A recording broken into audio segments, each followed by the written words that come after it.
There's that famous clock tower at fabulous Flemington. Ladies and gentlemen, it is time for my 2025 Melbourne Cup tips. The race that stops the nation. Always tough to pick a winner, but here is my analysis.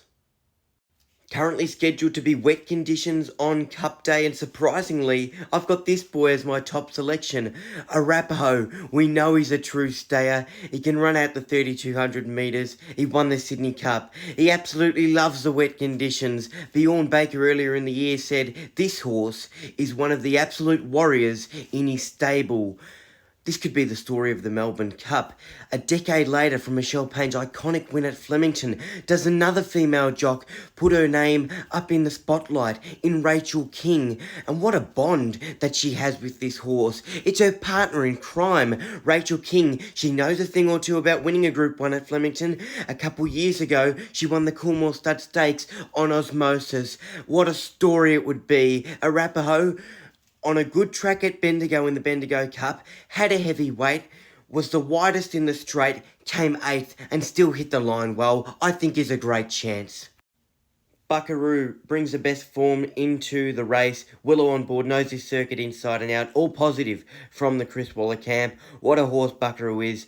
Second in the Cox Plate, so brave. What a preparation he's had. Last year in the Melbourne Cup, the wide gate did him no favours, settled too far back, and when he got his chance, he just couldn't get there. This time round, I reckon he's a lot better. He's definitely improved. He's a great chance. He's battled with the best of the best. Now another crack at the race that stops the nation.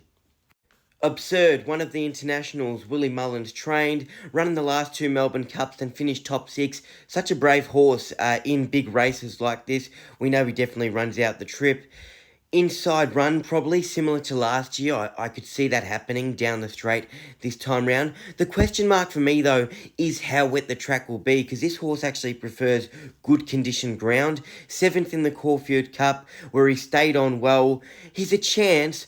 Don't know if he'll win, but I think he can finish top 6 again. Should have run last year in the Melbourne Cup, but unfortunately got scratched prior to race day. Declan Bates on board for Athabaskan, who draws the inside, 51.5 kilos this time round. He can travel throughout this field, that's for sure. Second in the Moonee Valley Gold Cup. That was an eye-catching run. He's so brave. He's an interesting runner. He could be the bolter in the straight. Just keep an eye on him. Not in my top 4 selections, but I think he can run a race. Last 2 Melbourne Cups he's running under Willie Mullins. Many left disappointed. This time round under Gai Waterhouse and Adrian Bott. Has had a bit of time in Australia. Caulfield Cup, very tough run. His best is good enough. Back at Flemington, 3,200 metres, and the wet ground, he'll really appreciate it. He's one to watch. Vauban, 3rd time's a charm? Maybe. Enjoy the Melbourne Cup. It's Arapaho on top for me, especially if that rain comes. If you are taking a punt, good luck. And as always, gamble responsibly.